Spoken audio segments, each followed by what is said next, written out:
What's up? My name is Kendall Key, and I am the creator of recoveringmeth.com.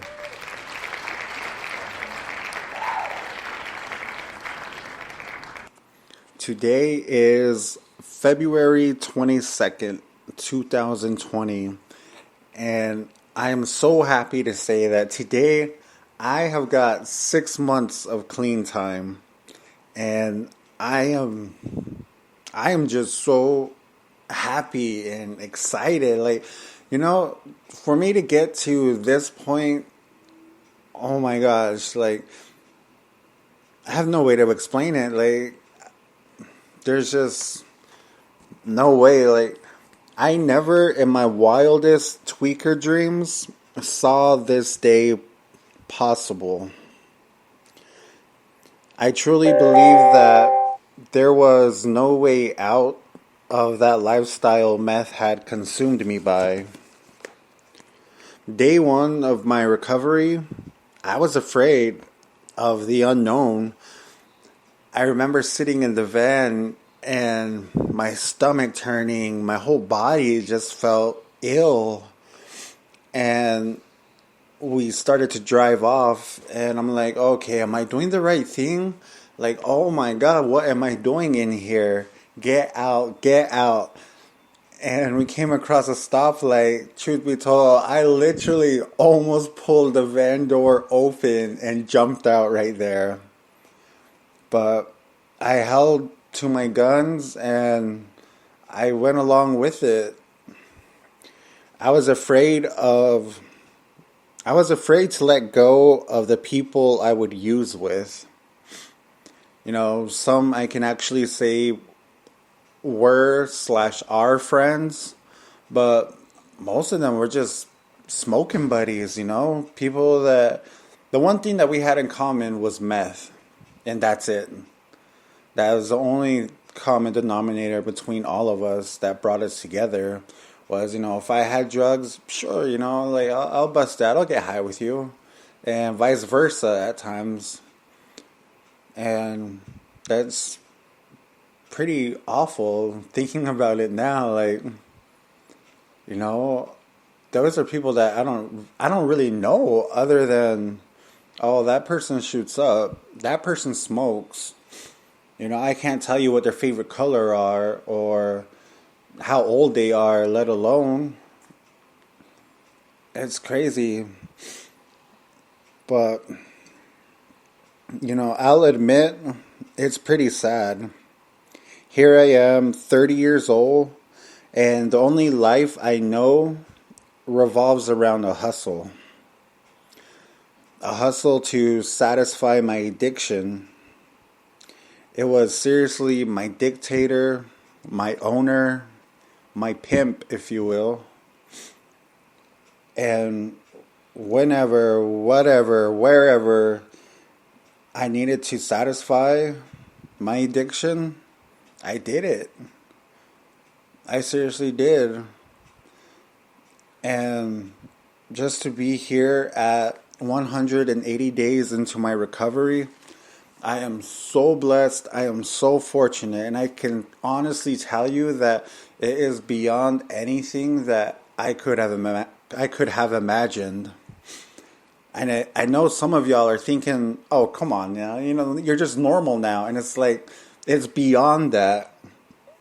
It's like taking an elephant and trying to teach it to be a monkey. The only life I know revolves around alcohol, drugs, and just chaos with that lifestyle, what it brings. Walking around the streets of Phoenix, odd hours of the night, 2 a.m., 3 a.m., walking down raunchy ass neighborhoods, and come to find there's I've seen some fucked up shit happen, and I know crazy things happen out there, and I'm so fortunate to say that I'm alive. I didn't get caught up in any of that mix, and I have no idea, but my addiction took me, beyond anything I would want anyone else to go through. And for me to be at 180 days, oh my gosh, I give all glory to God first and foremost for giving me that spiritual awakening that I so desperately needed. That was a gift I could not, or no one could ever purchase for me. No one could ever gift wrap, or it doesn't come on a little gift card. Nah. You know, for me personally, it took me being attached to a hospital bed and having machines keeping me alive and ensuring that my heart was stable enough, for me to be alive. That was pretty much my bottom. I was homeless. I was walking on crutches. My feet were swollen because my heart was too weak to circulate fluid through my body. And oh my gosh, it is just insane.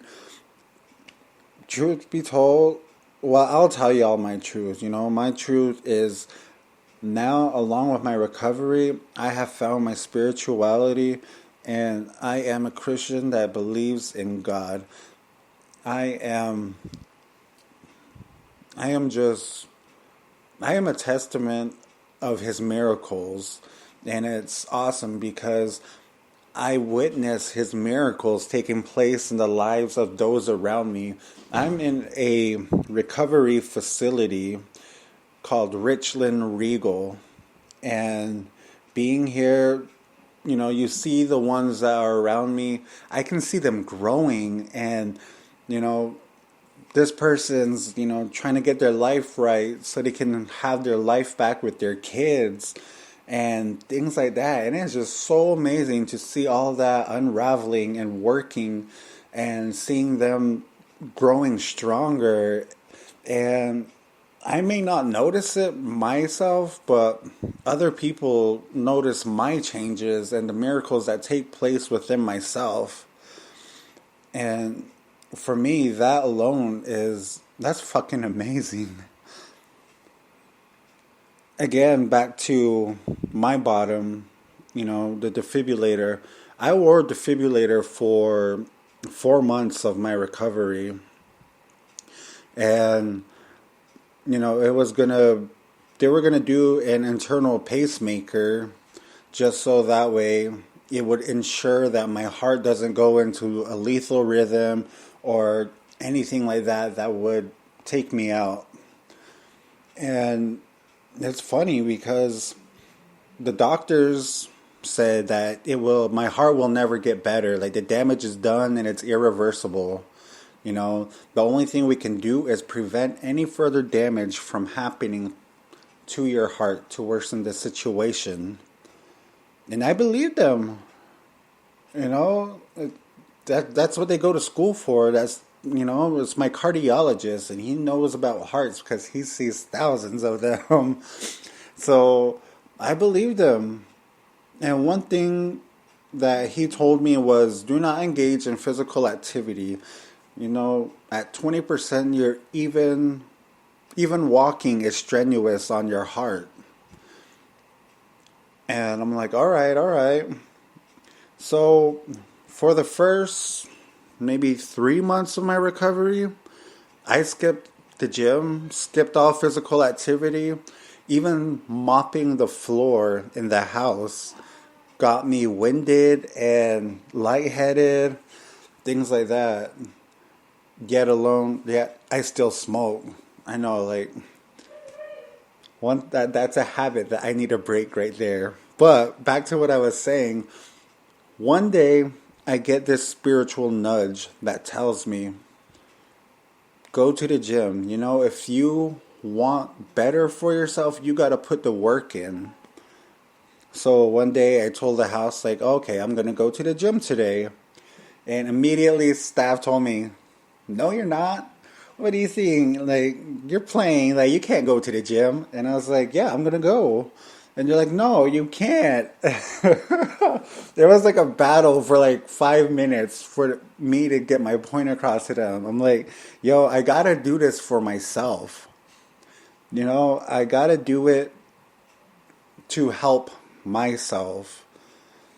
And when I did get there, I promised them that I was only going to walk on the treadmill. What I ended up doing was jogging. I ended up jogging for 15 minutes. I did that for a week, and I just kept increasing. And now I get 2 miles in 20 minutes, which to me is a triumph. You know, I'm so blessed for that. I've lost weight the healthy, natural way, not by meth or anything like that. But in choosing the foods that I eat. And I remember going to my cardiologist for my follow-up with the ultrasound. And this was going to be the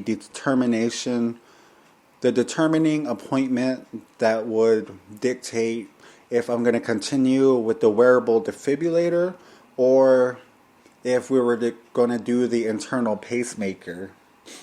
And once I was done with my ultrasound, they told me, like, whoa, your heart has actually increased in health.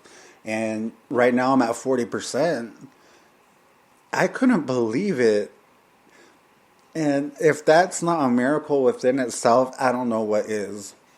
Because with the grace of God and holding steadfast to my faith, I have been able to defy what was deemed impossible by the medical community.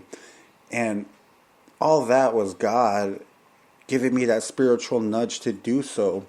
It's like that in my recovery. I had the option when I was attached to that hospital bed. You can go back out, continue to use, and you're going to die.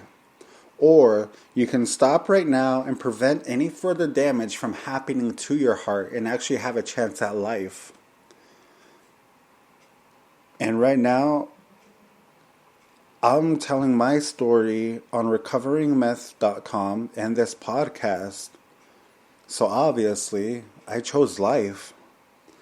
And I can tell you that life does continue without drugs, alcohol. It continues without the people that you cling on to when you're using, the familiar faces, the familiar situations. I seriously never thought I would get out of that lifestyle. I seriously didn't think that there was a way out. Even if I wanted to, I don't think I would want to. Truth be told, it took a life or death situation for me to actually wake up and choose to live. I wouldn't wish that for anyone else, because the truth is, not a lot of people out there would have chosen life like I did. I'm just so very fortunate that I had that spiritual awakening from within myself. I had completely surrendered to my addiction. I surrendered my life and my will over to Jesus Christ. And along with that came the strength, the courage, and guidance. Once I did that, I knew absolutely that everything would be all right, that everything was going to be okay. And 180 days in, this is beyond